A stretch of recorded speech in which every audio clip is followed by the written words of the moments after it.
Hi again, everyone.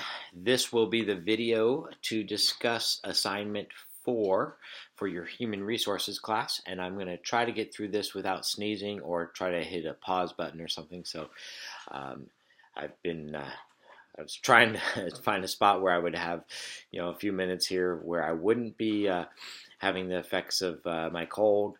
Um, but decided just to try to go ahead and get through this. So without further ado, let's talk about assignment 4. So if you happen to watch the video for week 7, I know it was kind of long, so I apologize about that.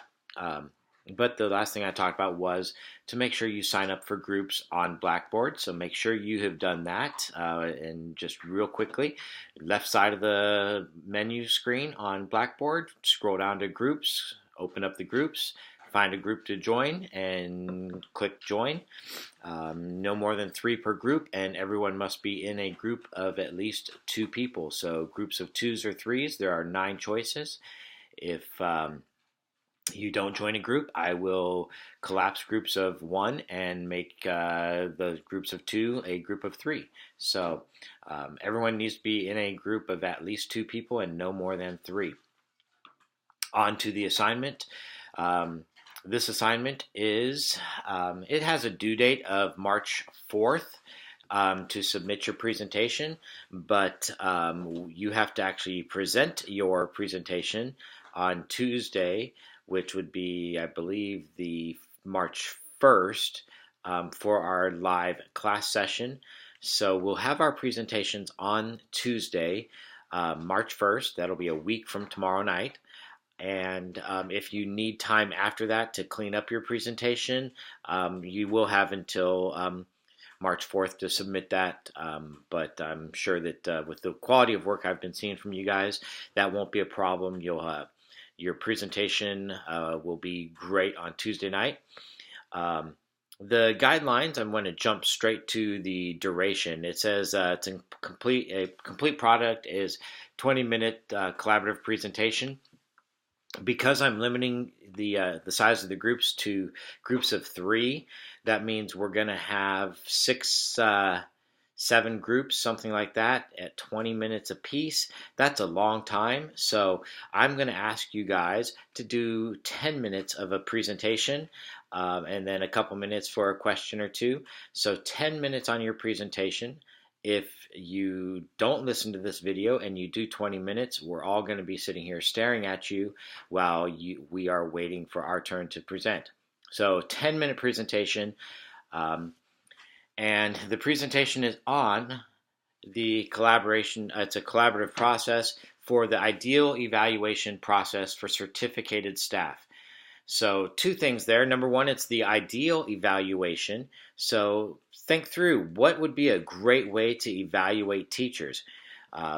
You're all teachers or were teachers at some point, and now you're working out of a district office or something along those lines. So think back to what worked.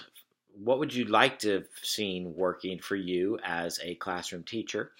And then think through what might work best to evaluate teachers given what you have learned during this course on how to increase the capacity of our teachers.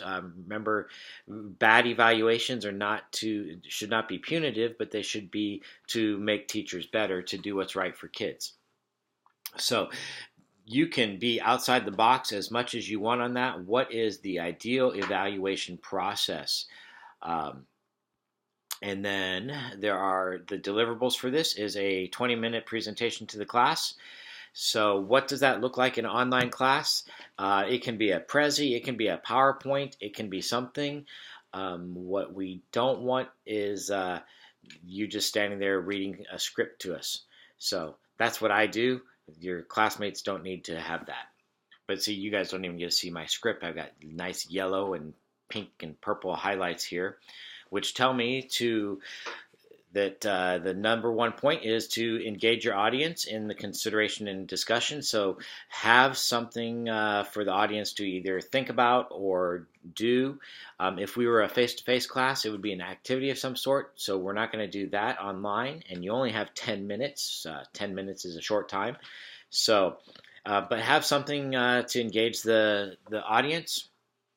And you need to address a minimum of 3 of the 6 categories of the administrative standards, the performance expectations, the CAPES, um, and they need to recommend, or you need to recommend specific components and practices. So don't just say, yeah, I'd like to see, ideal evaluation would have more walkthroughs. Well, what specifically would that entail in a walkthrough? And they need to promote teacher success, sustainable professional growth, and academic growth for the students.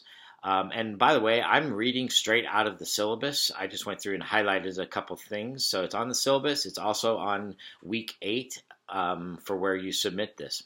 And then there's a list there of the performance, the CAPES for the expectations. There's 6 of them. You also need to reference at least 3 reliable sources for your project. And then the last thing I want to encourage you to do is look at the rubric, which is in the syllabus. It's got the topics, and then it has maximum points. And I want to bring your attention to the third one, which for maximum points, it says to use all 6 to encompass 6 CAPE categories. So 3 is the minimum, but if you want full points there, all 6. And if we drop down to the 5th one, engagement of audience, some sort of prompt, questions, or activity that engages all members of the audience throughout the presentation. So I look forward to seeing some ideal evaluation processes and how you think that we should evaluate teachers as we've moved into the 21st century. I will see everybody online next Tuesday night at 6 o'clock. Have a great week.